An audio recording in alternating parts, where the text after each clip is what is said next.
Hey everybody, welcome to Friday's edition of the Real Kyper at noon. Nick Kypreos here. It's been a terrific week so far, hasn't it? Little Doug Maclean sprinkled in on Monday and Wednesday. Between that, how about Darren Pang and Jeremy Roenick as guests of the Real Kyper at noon show? And yes, Doug Maclean is back. We're going to have to put a big bow on what's going on throughout this week. It's going to be a terrific weekend as well. Great storylines. First and foremost, let's reach out to Claude Julien and wish him the best of luck. We know Wednesday he had some chest issues, was taken to the hospital, had stent surgery, and is heading back to Montreal to recover. He will be lost for the remainder of the series against Philadelphia. We wish him the best of luck in his recovery. So much more to look into. Last night's action going into today. I'm not even going to waste any time here. Let's bring him in. James Douglas Maclean from Summerside, PEI. Doug, if there's one guy that can relate to maybe the stress on a coach, a general manager, a president, Claude Julien, what he's feeling right now is maybe you. Well, you're the head coach of the Montreal Canadiens. That's stress at a whole nother level. But, obviously we don't know the medical issues. You just hate to hear that about a guy that is a good guy like Claude is, and popular with his players, a Stanley Cup winner, quality person. You don't like to hear that. So I'll obviously wish him the best, speedy recovery. And, the team's in good hands with Kirk Muller and company. But again, wish him really the best of luck to his health, number one. Our guys, when they tee up the show and they put up, one of those boards that kind of tees up our show, there's a little kind of saying on the bottom. And today they had, doesn't feel like playoff hockey. And I'm like, did I say that? Where's that coming from? And it's like, no. Tuukka Rask said it doesn't feel like playoff hockey. Now, if we ask Claude Julien, and probably the stress that he's felt over the last little while, he would disagree with Tuukka Rask here.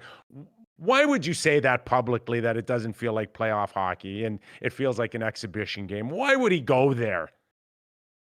I can say that it doesn't seem like playoff hockey. But when you just lost with a minute left in the damn game to the Carolina Hurricanes on a blast by Hamilton, you just lost the game and you're at a podium and you're saying, well, it doesn't seem like playoff hockey. It's no fans, it's beer league. I mean, come on. He didn't say beer league, but he might as well have. I mean, this is unbelievable. This is your goaltender talking like this, that, it's hard to get up for it. I'm thinking, are you kidding me?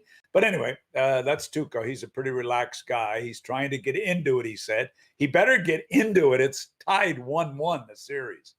Well, do you want to stay there? Let's stay with Boston and Columbus, because in many ways, best of seven certainly gives you a wider range than what we saw in the qualifying series at a 3 out of 5. But saying that, Columbus was almost in a must-win situation here. They could not go down the path, I think, of 2-0. And then we look at Tuukka Rask and his series with Carolina. They couldn't go down 2-0 either. And all of a sudden now we got some series out there. Where do you want to start?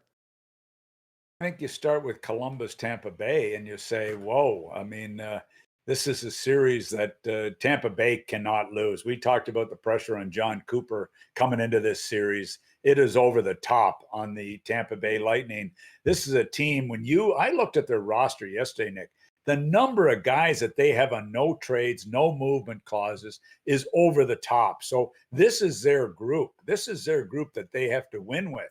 And I'm telling you, I watched the game last night. Yeah, I know Korpisalo stood on his head. I get that Korpisalo made some great saves and was really good.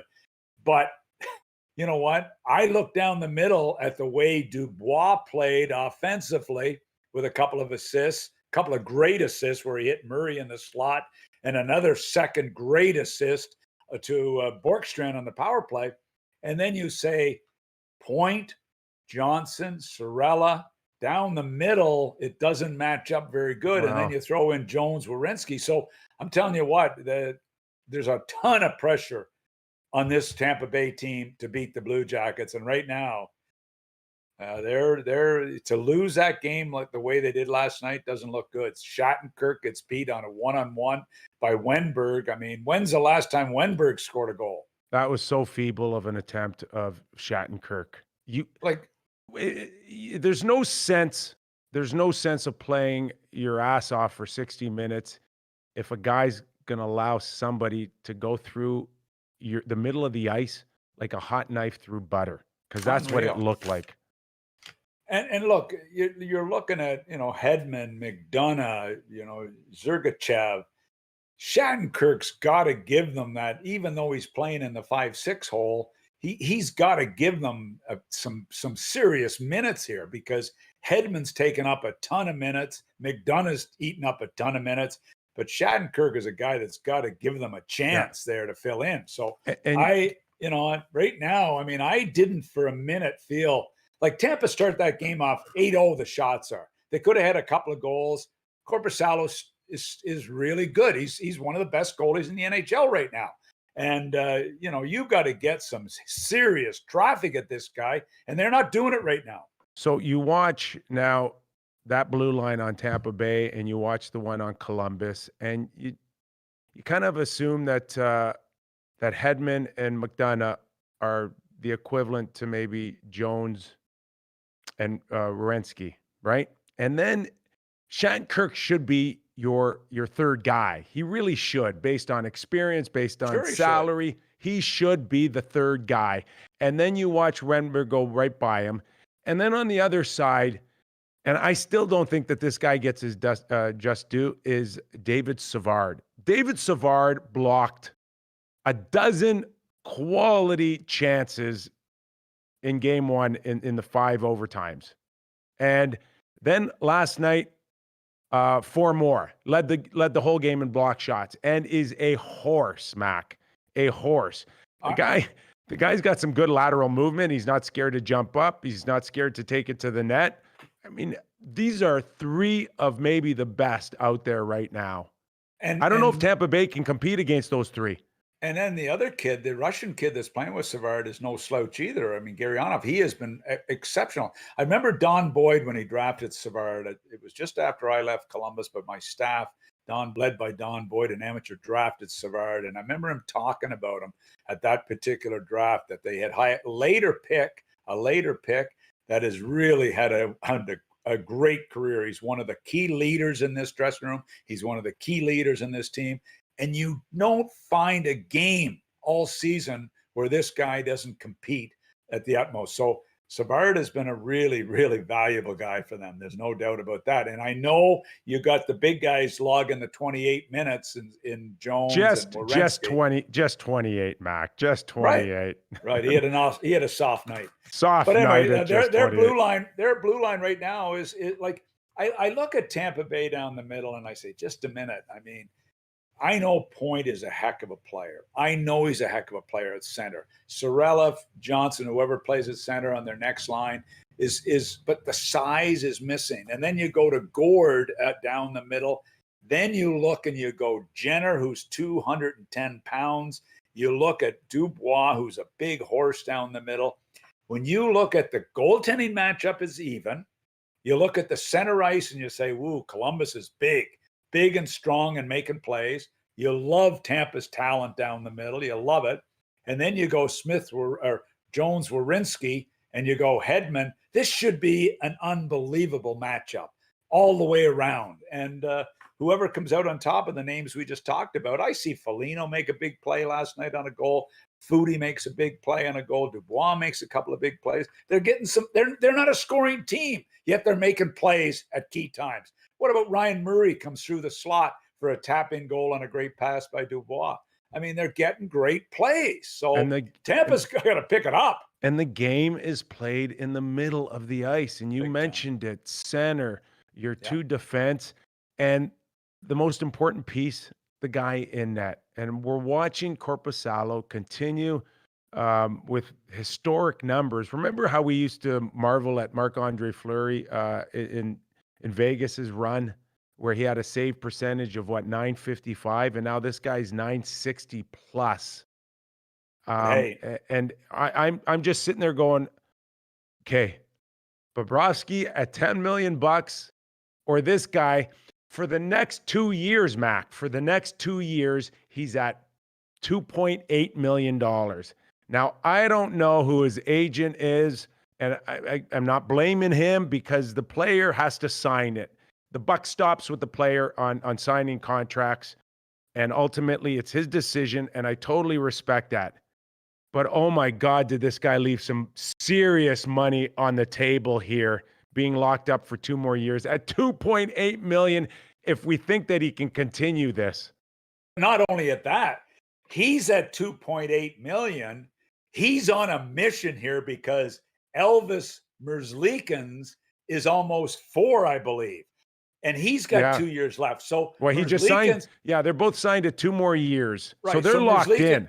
Merzlikins signs after Korpisalo, and he's 1.5 times more money than Korpisalo. Korpisalo's the starter. We know Merzlikins had to come in, but Korpisalo's the starter. You don't think he's on a mission to say, hey, I'm the number 1 guy, albeit I left a lot of money on the table? How about Jarmo, their general manager? Would he be kind of excited knowing that he only has to spend $6 million in the next 2 years between the two? Big time. And then after that, it's going to be real interesting to see what shakes out. But look, they lose Bobrovsky at what was he at 7 when he left there? Now he's at 10 in Florida. I mean, this is a huge break for them cap wise. And yet, Korpisalo, is there a better goalie in the NHL? Better goalie playing this well in the NHL? Price has been good. Hart's been good. Talbot's good. But I'm telling you what, 88 shots the other night. Yeah. 39 shots last night. Okay. This guy is a stud. All right. Well, let's just hope, we saw the pictures of David Pastrnak limping off of a Game 1 overtime win. So we assume that he's not sitting out because it just doesn't feel like playoff hockey, right? So we'll see. We'll see if he can get back in there. But it didn't look promising. And he is, not to take anything, they're all fantastic world-class players in Marchand and Bergeron, but this guy is special. And when he's out of the lineup, man, you know it. Look, that was a monumental loss. We talk Laine, we talk Scheifele. This is the same category of a loss for this hockey team. It looks like there's a chance he could be back on Saturday. What is it, a noon game on Saturday? Yeah. A little bit of a problem there, but Cassidy sort of alluded to the fact that they're hopeful he'll be back. They're hopeful. But look, here's the problem.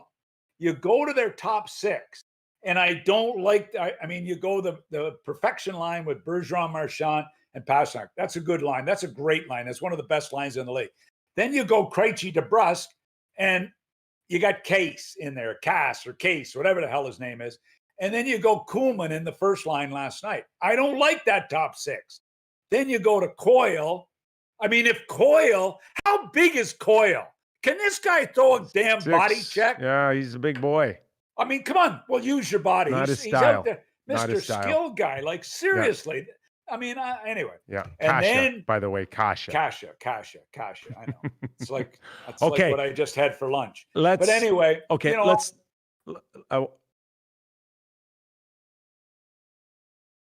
Are you there? I'm here. All right, let's stay on monumental losses. Okay, we're going to go from the east to the west because you brought up the word monumental losses. Matthew Tkachuk getting sandwiched in the third period between Ben and Penny's brother, Jamie Alexiak. Alexius. Okay. I put down how to pronounce that on my Alexiak. notes. Alexia. I only know him as Penny's brother. Alexia. Our medalist champion in swimming, Canada. Okay. And Penny's those two brother. Big boys crunch Tkachuk. Okay. So how many times, I lost count. How many times do we see Matthew Tkachuk leave the ice? 3? 3 times. 4? 3 times. And you know with this guy, it's legit. He's not leaving unless he's really hurt and really hurting and banged up. Then he didn't play the last 6-8 minutes of the game. I mean, they cannot afford to lose this guy. They cannot afford. He's too important. You know, the third line with the Bennett line with Lucic and Dubas have been getting a ton of credit, and they deserve it.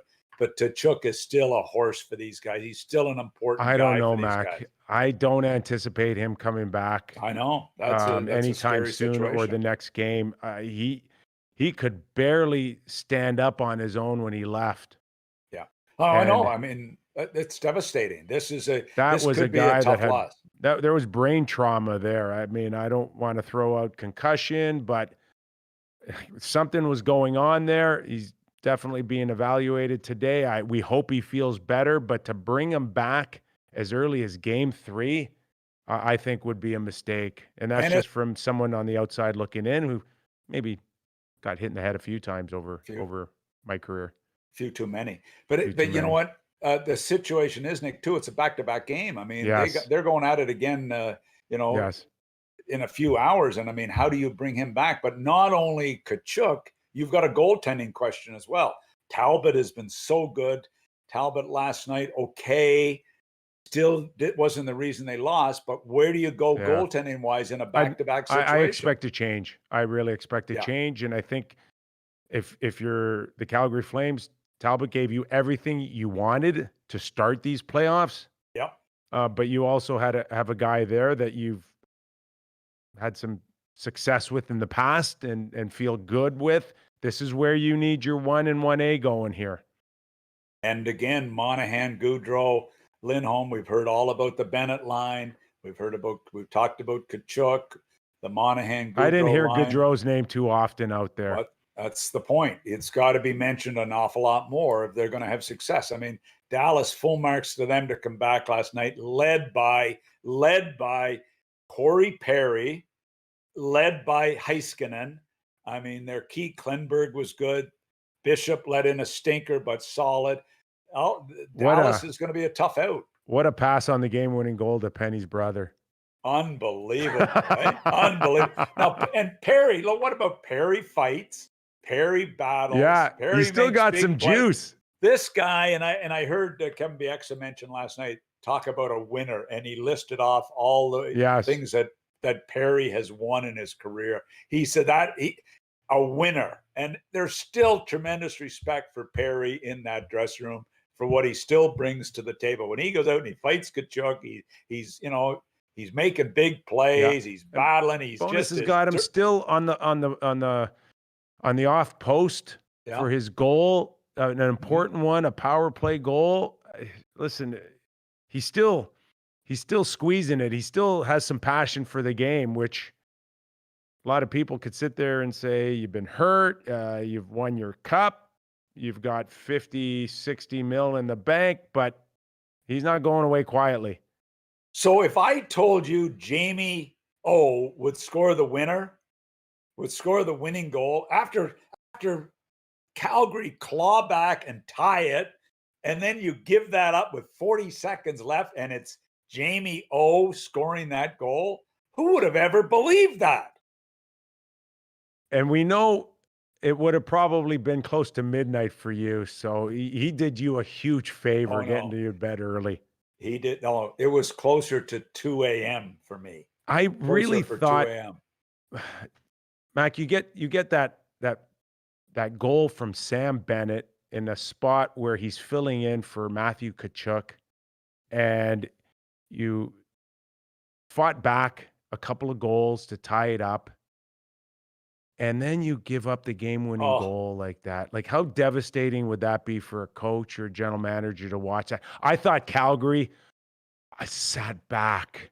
I can't believe how easy they gave up the blue line on that goal, the way they just sagged and they just waited for something bad to happen. That, to me, is just a horrible sign. It's not so much losing the game as how you lost it.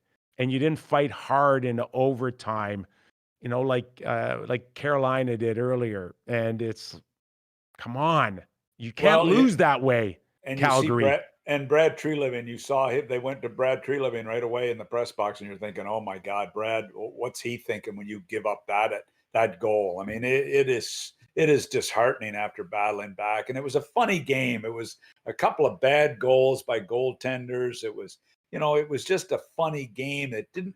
I'm like Tuukka Rask. It didn't seem like playoff hockey to me. It just seemed Yeah, I thought Mark Giordano had a tough night too. Tough night. Couple penalties. You just feel like he's still got the weight of the world on his shoulders to be that Norris guy, and at his age, sometimes it's not there. And then you see Forbert score a big goal, which was a stinker from the blue line, but Forbert comes through for them. I mean, it was a big goal at time and fluky goal, seen eyes on it, but it was a funny game. But I still have Calgary. I still have Calgary winning this series, but I'm a little nervous now. Geez, I had a bad night again last night. I kick off the second round. I'm 4-0. Last night I struggled. Geez, did you? This working for a betting site is getting hard in the head. Well, they haven't completely hired you yet. Maybe you're on a PTO to handicap for blitzbet.eu. Now, exactly. please tell me you had Vegas, because Chicago almost pulled it off. Yeah, I know. I had Vegas. I was really proud of the way Chicago battled, although they give up 39 shots on Crawford. Crawford can't, as much as we're Crawford fans, you cannot give that many shots up. I mean, this is a veteran goaltender hasn't played a whole lot. He's been injured a lot, and you're giving up 39 shots. And then I felt for Jonathan Toews. I mean, he's right there at the end of the game, and he lets his man go for the tap-in goal. I mean, just great plays by, Marcia Show's made some big plays. Riley Smith has made big plays. They still don't get the credit they deserve, and they could have easily asked for a lot more money than the $5 million that they got on long-term deals, because you appreciate Stastny and even Max Pacioretty, who did not dress. He's battling an injury that will probably see him in and out of the lineup, maybe. But they've been their heart and soul from the moment this franchise started. Big time. Matt Marchessault and Smith, and they keep delivering this time of year, and it's fun to watch. That Riley Smith is a heck of a player.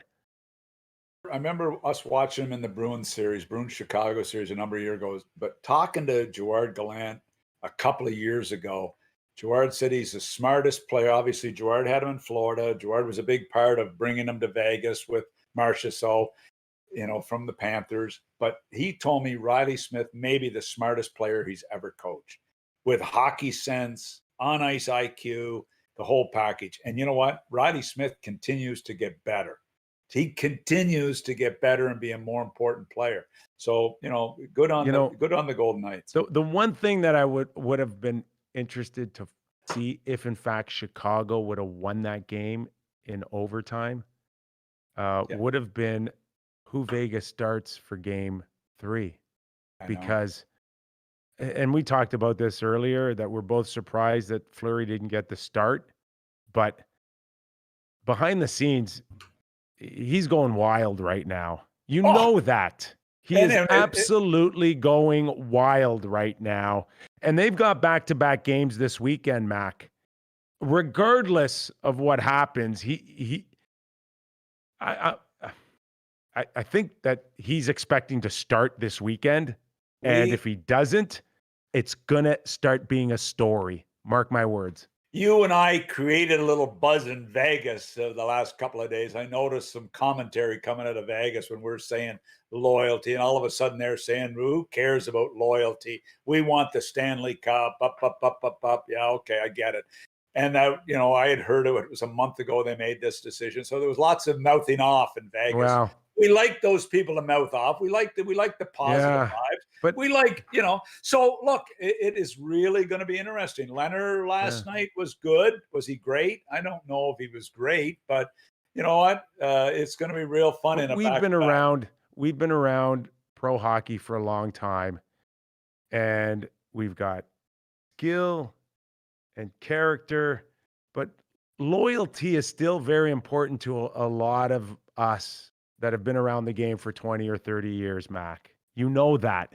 And when it's not shown, people let you know. Oh, and look, I've heard it from some people that, you know, really know what's going on there. And I just, it's human nature. It's human nature to be disappointed in this situation. I just hope when Fleury gets his chance, he stands on his head. But look, you don't wish Lehner any bad luck. The guy's a good goaltender, and you do believe it was a good move by Vegas to bring him in and go buy Subban. They didn't think Subban could win, but which is fair, which is all fair. But the picture that was painted a little bit was Lehner was going to be insurance. Lehner was supposed to be the guy that we want in instead of Subban when you, Marc-Andre Fleury, get hurt. That's the story. Right. That was the narrative. Mm-hmm. And then it goes away. Yeah. So that's the issue probably Marc-Andre Fleury has. Does it come back to bite them? We shall see. They think they're good enough to win the Stanley Cup. You watch them play, you'd have a hard time disagreeing that they're not a Stanley Cup contender right now. They got, your boy Stone, another big performance, big plays. This guy doesn't stop. You like the way they're playing. So, does this hurt them? We'll see. Let's go to Carolina real quick because we got to give them their just due. Hamilton's bomb for the game winner. Like, we've watched a lot of hockey, but that shot was right up there with a lot I've ever seen come from the point. Like, no wonder Tuukka Rask doesn't feel like it's playoff hockey because he's not making that playoff save. That was a bomb. I mean, you saw him coming in, a good pass, and he just drilled it. I mean, Tuukka Rask had no chance whatsoever. You look at Hamilton, this guy, I mean, look, how many times have we heard this about Hamilton? Well, he didn't fit in Boston. They didn't like him in the room. Then he goes to Calgary. Oh, he doesn't fit in there. Same thing. Not a good fit. He had to get him out of the room. He had to get him. And all of a sudden, Rob Brind'Amour, who's one of the heart and soul guys in the NHL throughout his playing career and coaching career, and he loves him, and he's playing them 26, 28 minutes a game. He's a horse for them, and he scores. I mean, this guy's a Norris Trophy candidate right now. So love him or hate him, like him in the room. I don't know about the room, but I sure as hell like him on the ice.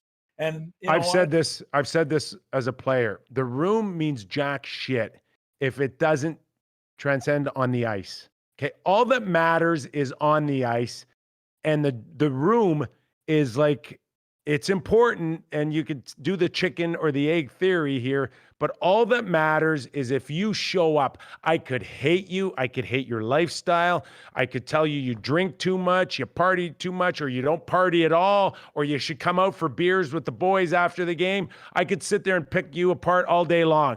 But if you show up on the ice, man, that's all that matters. You know what? It's exactly true. And that's what he does. I don't know anything about the kid other than he had a 99.9% average in high school. Which is 98 better than us? Is that bad because he's smart? But all I know is he's a really good player. And I'll tell you what, though. I remember talking to a kid that was at Calgary's training camp. And he said that he went to their rookie camp. And he was talking and he said, "Oh, no, I'm having a good camp." And he said, "Oh, my God, there's this kid here from Europe who is so good, it's scary. And he's a second-round pick. And that's Aho." And Aho and Svechnikov and Teravainen, how good are they again last night? What about the Chara Svechnikov little punches in the head after he ran McAvoy last night? How great was that Chara steps in, gives the kid a couple of shots. Didn't bother the kid. Didn't bother the kid. Didn't phase Loves the kid. it. No, in fact, it plays into his hands. He's skilled and he's tough. So Svechnikov. I love Chara doing it to Svechnikov. I love the fact that he was sticking up for his teammate. But Svechnikov, his response was, okay, I'm fine. I'm not going to affect me. And all he does is get a goal and assist, or just played a great game for them. And that line is so darn good right now. It's unbelievable. So this is going to be a tough out for the Bruins. Well, you talked about Brind'Amour and the passion and the emotion, and sometimes it gets the best of him. And did you have him on a prop bet at Blitz Bet that he'd be the first coach fined for $25,000, or did you have Tortorella or Paul Maurice first? I didn't have Tortorella because I knew he was already down 25, and there was another 25 pending. So I love Brind'Amour last night when he goes, I'm not talking about, don't you guys decide. He was giving that to the referees, putting his arm up. I'm not fooling around with you guys. He's 0 for 2 on Coach's Challenge, and twice it has not come back to bite him in the ass, which is a good thing.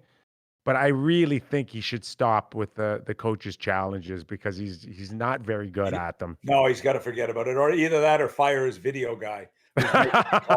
Oh, he's getting blamed. Yeah, he's getting blamed. Okay. How about Neshkas? If that's how you pronounce him? They wanted to trade this guy.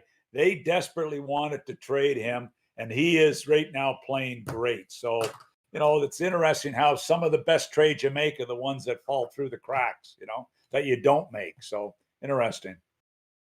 Mac, this one's going 7. It's going 7. Yeah, and I mean, hey, they got to get Pasternak healthy. Krug's got to be a little bit better. I mean, Can that goaltending back and forth, is that going to be good enough to close out Boston? Look, Reimer, do you go back to Reimer again, or okay, just a minute. When I saw Reimer playing goal last night, I thought, okay, the series is 2-0.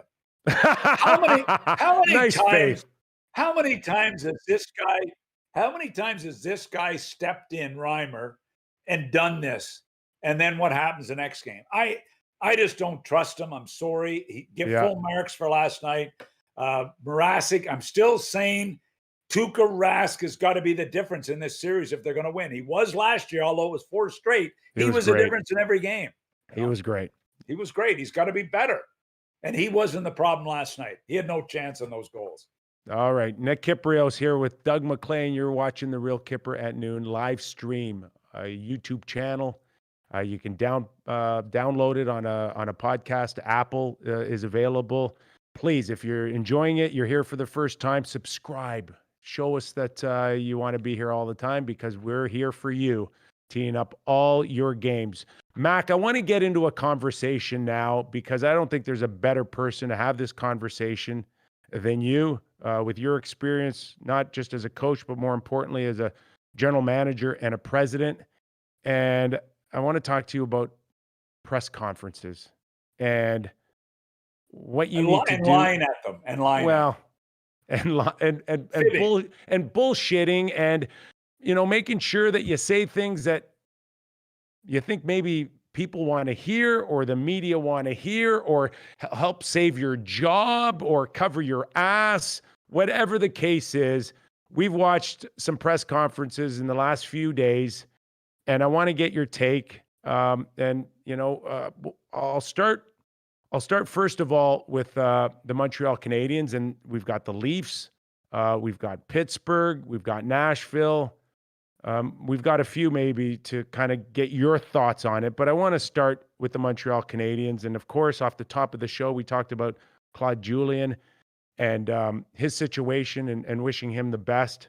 But I found it really interesting when Marc Bergevin, the general manager of the Montreal Canadiens, made his statement, his official statement, to let us know about the status of Claude Julien, and the fact that Kirk Muller, Dominic Ducharme, and Luke Richardson were taking over. But the one thing that he said when he was talking about Kirk Muller taking over was, and I'm quoting here, "We understand Kirk does not speak French, but there are exceptional circumstances, and we are asking for your understanding." And I just thought to myself, okay, Mac, why is that important to say? And what does it matter if he doesn't speak French?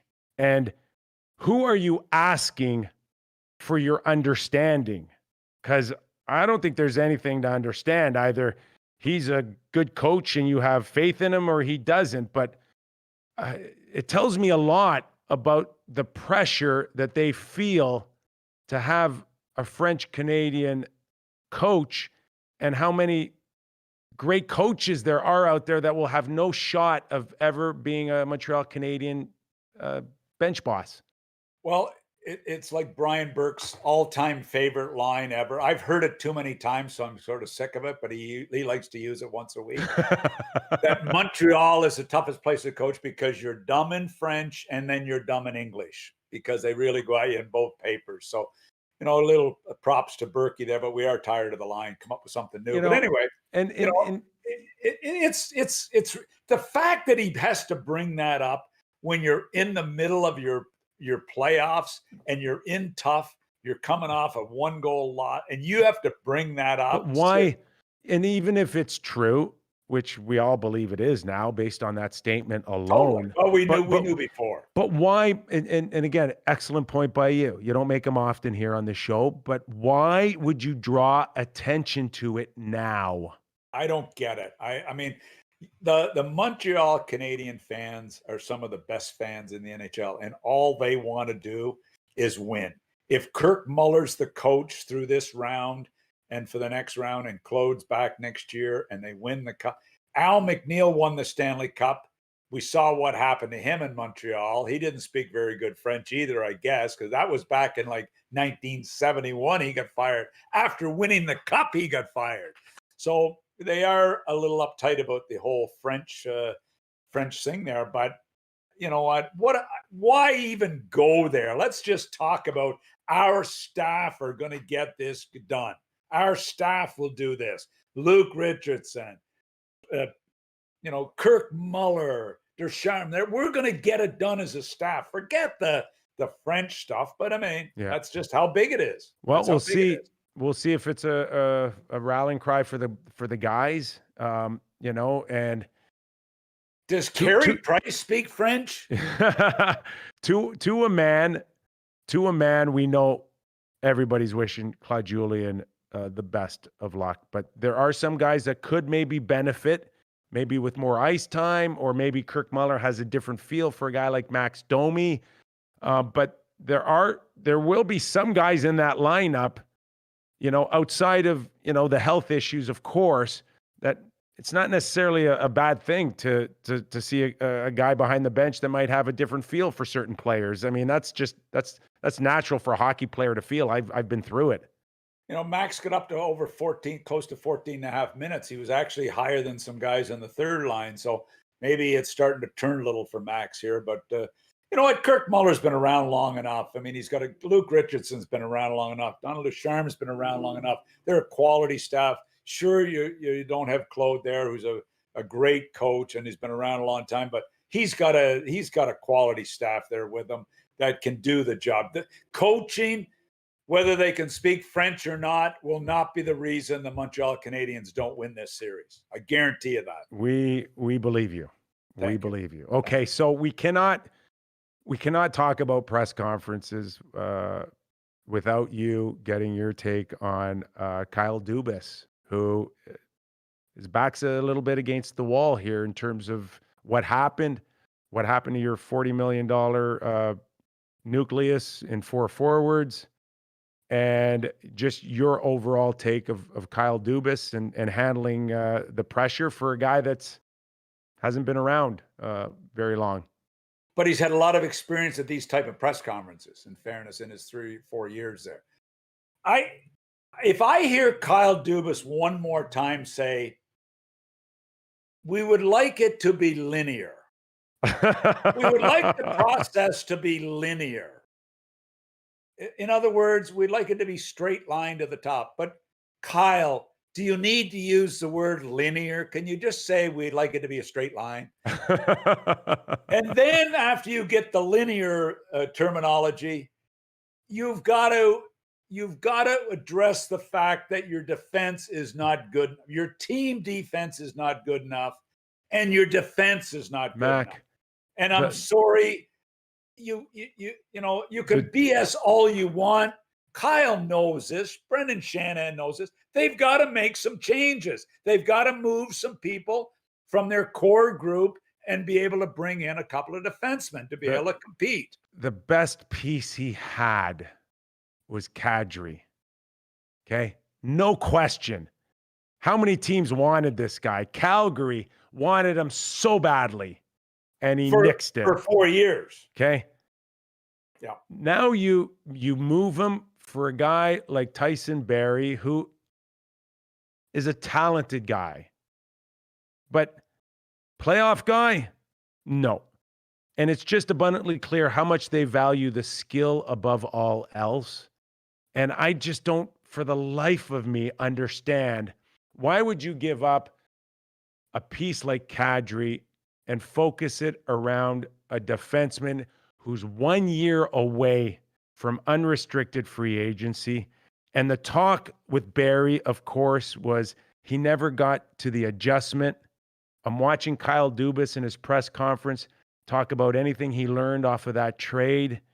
And he says that, you know, he needs to help players like Barrie adjust a lot better so they can feel better about themselves.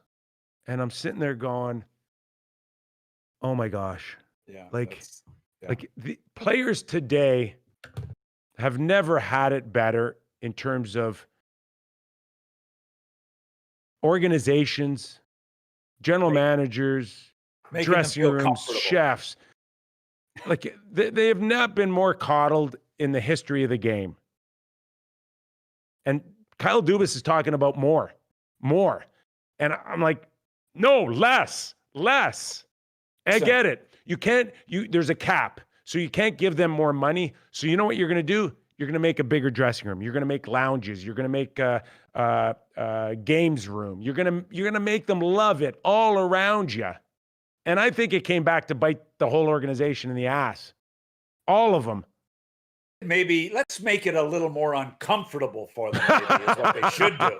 So I think about Barrie when that trade happened, I thought, okay, why have I heard Tyson Barrie's name mentioned for 3 years that he was available in Colorado? And I asked the Colorado people a year ago, why is his name out there all the time that he is available? A guy that's supposed to be this talented and this good a player. The answer I got was, we like Tyson Barrie, but we really need a centerman. That's why his name's out there. If we got the right centerman, we would consider moving Tyson Barrie. I'm sorry, I'm not buying that as 100% the truth, but that's what I was told. So all of a sudden you move a guy, you've got a cap struggling situation before you make the Barrie deal. I mean, you've got to be able to forecast down the road as to how you're ever going to get him signed if he plays to his potential. So it was and Kerfoot, to me, like, I'm sorry, I like Kerfoot, but I don't see him as a third line type of centerman. Yeah, I know he's a good little player. I know he's a good little penalty killer. He's just not my cup of tea for playoff time. I'm sorry. I'm sorry. So I didn't like the deal from day one. And I watched Kadri. I mean, Kadri is a key guy. He's a key guy in Colorado. You want to call Kerfoot little a third time, or are you okay with just twice? No, I mean, I like him. I'm not being critical. I'm just thinking but anyway. No, you're being critical. He's little, and you can't play little men this time of year. Things have to be more linear for the Leafs to do that. Like, seriously, Kyle, I like Kyle Dubas. I like him a lot. Knock off linear. Just talk in our lingo. We're not that bright. How did you find Jimmy Rutherford's words of wisdom in his press conference? Did he use linear at all? I found him to be 180 from the Leafs press conference, where I am not happy. I'm really pissed off at this group, albeit Sid. Other than Sid, is there anybody else? He mentioned really Malkin. We got the impression Malkin and Letang are okay. Okay, but which I didn't see. I wouldn't have done it. I didn't see that they were okay in the series. I'm sorry. If they were okay, I missed something. I didn't think they were very good. But anyway, I had heard some rumblings that this dressing room was not in good shape. I had heard rumblings of that during the playoffs. This dressing room, there was a lack of care in that room during this run, during Now, this series. And I'm thinking, whoa, wow, I've never heard of that. When you can't fire your coach, you go after the assistant coaches. Did you do that? Was that a card you ever played? No, but you know what? It's one that's used now all the time. Is that I you know what? I can't fire the head coach, but I'm going to make you fire your assistants. I've seen that happen with a half a dozen teams. Mark Recchi was a bit of a surprise, and Gonchar, two superstars for this franchise. Jacques Martin's been there since 2014. Has got, I mean, are you telling me the assistant coaches are the problem? No. You know what that is? That's a direct message to Sullivan that I need better coaching from you and the coaching staff. That's not nailing the assistants, although they lose their jobs. It's to Sullivan saying, we need you guys to be better. But now, it's a ploy they all use now. There's some conspiracy theorists that say that Gonchar and Malkin are pretty tight, and that was an indirect message to Malkin. Well, maybe, but it was a message. I mean, I imagine Mark Recchi's tight with quite a few players, so it just caught me off guard. It's happened so quick. I don't know if it's been Jimmy's style over the years. Jimmy doesn't mind firing coaches, but you know what? He's not happy, and he called his group out. And Jimmy doesn't mince words. He's been around long enough. He doesn't care. He doesn't worry about hurting anybody's feelings. He's the opposite to a couple other press conferences we saw. He doesn't mind hurting people's feelings. So I used to have it. If my feelings were hurt, I didn't mind hurting other people. Yes, I've lived it. People at Sportsnet have lived it for the last 10 years. How about David Poile? Why isn't he racing up to a president's role and relinquishing his duties? Going to be real interesting. There's a lot of conversation about what becomes of David Poile. He's been a lifer in the league. You know, he came in the league at 33 years of age. David's got to be, close to 70 right now. He's been around his a great career in Washington. Didn't win there, and that was always really bothered him, drove him crazy. He takes over Nashville, 1998? He's been there. He's ticked off too. But you know what? He's got to step back and say, whoa, look at Weber, the way he's playing. Look at Subban running this podcast. Look at, Jones is a star. Johansson wasn't very good and hasn't been great and has been in and out. There's been some missteps along the way. Duchesne has not been what he wanted. Turris has not been what he wanted. So David has got to step back. And David called it. He said, we have to manage better. That means me and my staff. We have to coach a lot better. And we also need some player changes. So I thought he called it the way it was, David, he did everything except resign, basically, or fire more people. But he's not happy either. Okay. Couple of news and notes that we could kind of just have a discussion on. And again, to pull a line from my good friend Doug Maclean, we're not going to tell you what's going to happen. What is it? Can you share that again with me? How do you say that? No, it's the all-time favorite PEI line. I'm not telling you it's the truth. I'm just telling you what I heard. Okay, so let's do that, because we talk to a lot of people, and a lot of people happen to know a lot of people in the hockey world, and there's scuttlebutt. Let's just call this scuttlebutt. Yeah. Okay. Yeah. Rumors. So there is some talk that the New York Rangers will be willing to listen to their some offers for their first pick overall. And we know Lafreniere is a highly touted prospect, maybe the most complete player available since maybe even Connor McDavid, maybe. That's how good he is. There's no question he's going to be a frontline guy. But he's not a centerman, correct, Mac? He's a winger. That's the way people are looking at him today. So would the Rangers be willing to trade down for someone to come in and take a potential franchise player? And the team that kind of is scuttle-butted, is that a word, Mac? Did I just make that up? No, it's close. Is the Ottawa Senators. And we do know the Ottawa Senators are sitting at number 3 and number 5 position of the draft. Could you see the Rangers flipping the first pick overall for 3 and 5 and another player on the roster? When I heard the scuttlebutt this morning, I quickly asked, would Ottawa trade Brady Tkachuk for the first seems pick? To be the name that the Rangers would be really interested in. And I would be absolutely shocked if they would do that. I can't believe they would move Brady Tkachuk for Lafreniere. I can't believe it. I get the French Canadian thing. I get all that, but Brady Tkachuk, to me, would they trade a Shabbat? No, I can't believe they'd ever consider that. To me, those are two guys that would be untouchables on that team right now. But what do they do? Like, it is more intriguing than most years because of LA sitting at number 2 with a bunch of prospects and Ottawa sitting there with the 3 and 5 pick.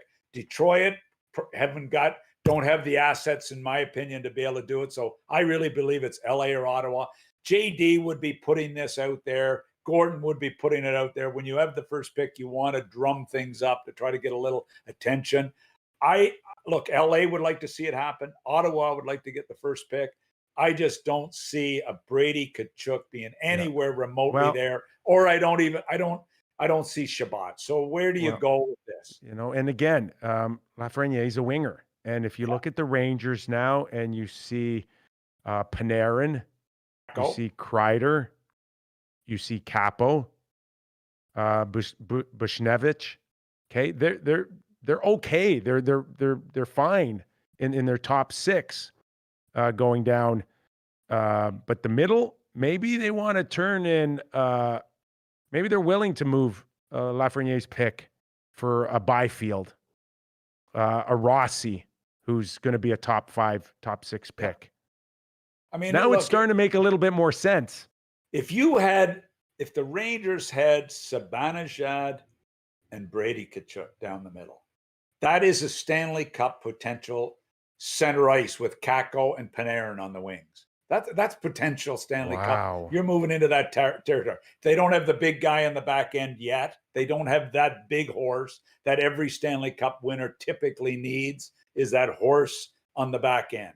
And we've seen it for 25 years in the NHL. Stanley Cup winners with that big guy or 2 big guys on the back end. But I mean, it is an intriguing situation because it's not far-fetched. It's not far-fetched. Where are you getting this type of talk about the Rangers potentially moving this pick anywhere else but the Real Kyper at Noon show? Mac, tell them what button you want them to hit right now. Tell them. I want you to pound the like button. Just pound it. Because everybody in my family is pounding it on multiple phones. No, they're pounding red wine. That's but what you know they're what? pounding. Bruce Hickey and Jimmy Clark, who work out of this office here, they have a pounding headache when I leave here because of me yelling in this show. So they tell me I talk too loud on this show. But it's emotion, it's excitement, it's hockey talk, and I haven't done it in a year. It's you losing your hearing. That's what generally happens. Me losing my hearing. Have my hearing aids in. The other one that I'm hearing, Mac, and I'm not telling you, and I don't want Buffalo to start calling me and saying I'm reporting anything, but there are some people in our inner circle that say Jack Eichel isn't happy and wouldn't mind exploring a move. Have we not heard this since 2 weeks after he went there? Yeah. Like, come on. What do you make of that? Well, Kevin Adams does not. You don't wish that on your worst enemy. Kevin Adams gets the GM's job, and all of a sudden, that's your number one thing. You don't go from running the Junior Sabres program to dealing with making a Eichel. trade for Jack Eichel like that, do you? No. You just hold. Better, he's not going anywhere. If I'm the Buffalo Sabres and Jack Eichel is asking me that he'd like to explore other options, I'm saying to my wife, I won't see you for the rest of the summer because I'm going to spend every waking minute with Jack Eichel, as Kyle Dubas is talking about, trying to make the guys feel more at home. We want the guys to be more comfortable. We want them to feel good. I remember when I was a coach, I used to love when I'd make guys cry in my office. You knew you were getting somewhere. When you knew the team was bonding. When you can make an NHLer cry in your office, it is really a fun. No, it was not good. I remember this. I'm talking to this veteran. He started crying, and I'm thinking, "Stop it! Oh my God, he's crying in my office." And then it's okay. You know what I mean? It's okay. Pat, you know what year it is? Do you have any idea what year it is? You can't even yell at your kids anymore. You've got to make them feel more comfortable. Sensitive. I agree with Kyle. Where is your sensitivity right now? Okay, take a player to a park. That's the key. Is the most sensitive general manager in the NHL when it comes to his players, and I applaud him for that. Be more sensitive.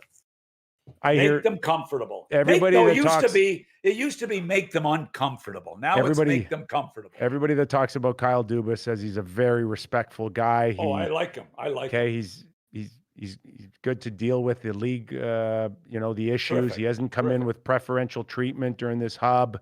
A lot of people saying good words about him, but he's going to have to make a good trade. Nylander, he's going to have to make a good trade for Nylander. That's all the bottom line is. You can be, my Uncle Louie's a great guy, but doesn't mean he's general manager. No, exactly. In the NHL. And Nylander's the guy, and maybe Kapanen, and there's a few of them there that he could muster up something to move. So anyway, that's okay. I love his sensitivity, and I really like him as a guy.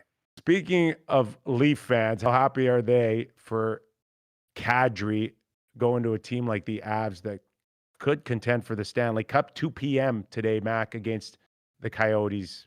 How do you see this thing playing out here? Kind of quietly? Yeah, I just see, look, it was a funny game, their last game, where they scored the 3 goals in like 2 minutes and blew them out. But full marks to the Coyotes. Are going to battle through this. I just don't see them being able to play with the Avs, with the firepower. Their top 6 is dynamic. They broke up their big line and they flipped them back and forth. I like that. I love their blue line, the way they transition. They have maybe the best transition game in the NHL. Hey, listen, Carolina and Colorado may have the 2 best transition neutral zone play of any team playing right now. So full marks to them, So I see Colorado winning this. You see Canadiens pulling out an emotional win for Claude Julien, 3 p.m. Eastern, a few hours from now.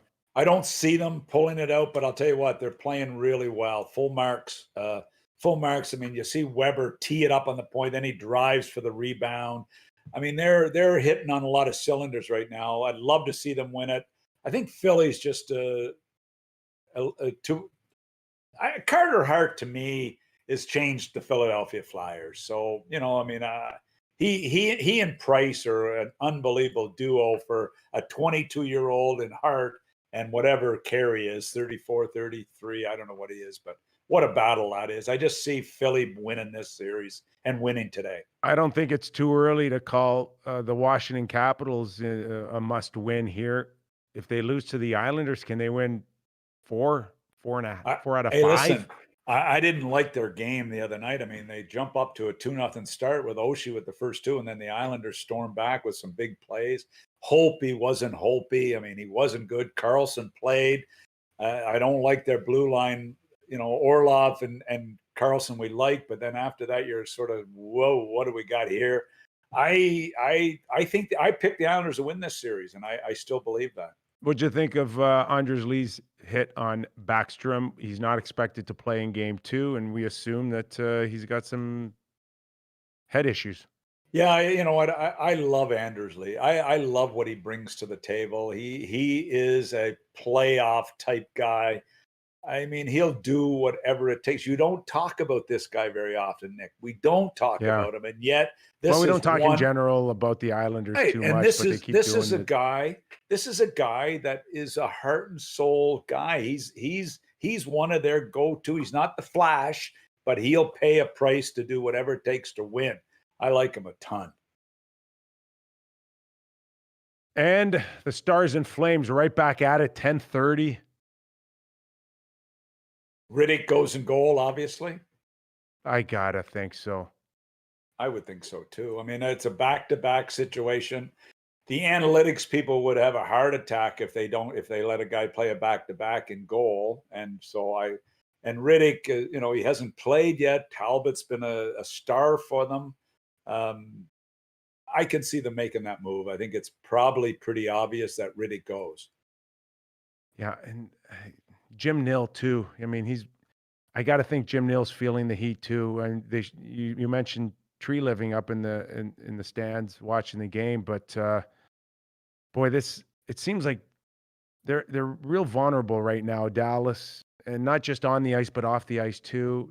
Their ownership, and we do know that Ghilardi's family is heavily into the hospitality industry, hotels, restaurants. It just seems like it's a real trying time right now for this organization. Jimmy Lights resigns as president. I mean, not many presidents resign. I mean, we'd like Trump to, but there's not many presidents. Have you ever heard of a president of an NHL team? Don't they just eventually go away? I don't know of any presidents of teams that resign. So I'm shocked that Jimmy Lights resigned to spend more time doing whatever. I don't know. So, yeah, I agree with you. There's some turmoil going on there. Rick Bowness, I'd love to see him win the series. Jimmy Nill, great guy. We'll see. All right. That's a good hour. We packed it in again, and we hope you started a lot of rumors. We started a lot of rumors today. Congratulations, Nick. You're great at starting rumors again. Well, if you're liking what you're hearing, subscribe, hit the like button, do all the things that make Doug really happy here. So, what plans? RV? Are you taking the RV out this weekend? No, Jill is actually heading to Ontario with the RV tomorrow, so I'm just laying around, How come cool. you're not coming? I'll tell you what. Because it's a family situation, and I wasn't invited.